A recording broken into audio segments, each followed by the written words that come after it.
كما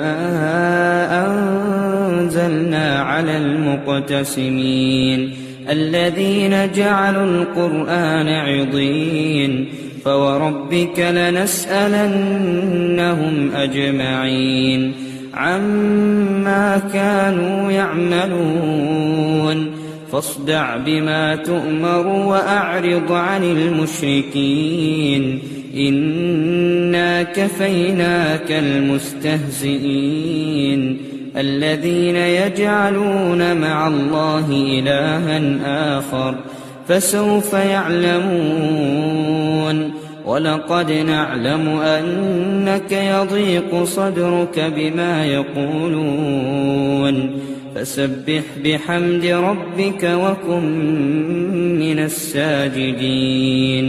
واعبد ربك حتى يأتيك اليقين.